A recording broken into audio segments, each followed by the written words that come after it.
Il y a ceux qui se promènent sur les bords de Loire, ceux qui naviguent sur ses flots, et il y a Hoël qui a décidé d'y vivre, sur un bateau construit de ses propres mains.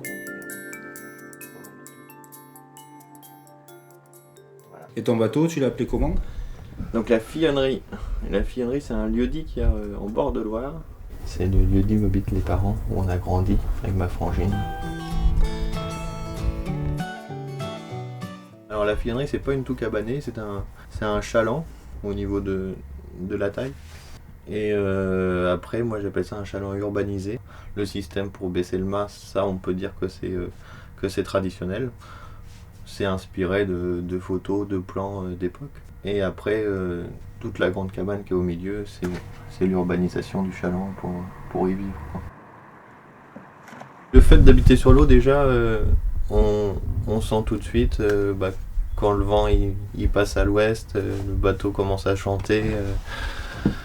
Et du coup, je me réveille le matin et puis j'entends le bateau qui chante de tous les côtés. Je me dis, oh, j'ai pas envie d'aller travailler, j'ai envie d'aller faire de la voile.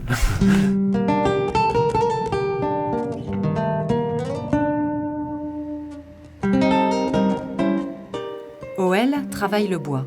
Né au milieu des copeaux et des scies circulaires, il est la 5e génération de charpentier.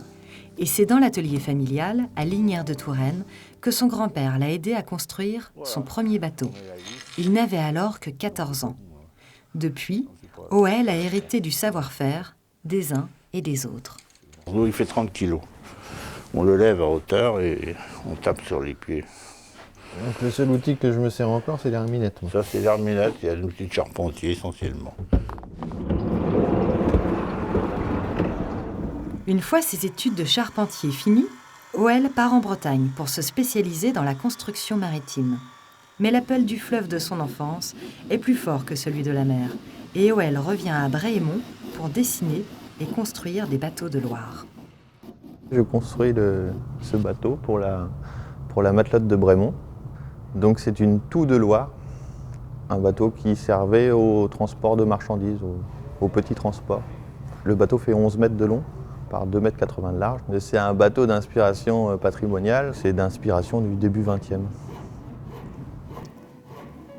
L'assaut La Matelote attendra finalement 5 mois avant de mettre à l'eau son nouveau rêve. Un rêve construit sur mesure par Hoël.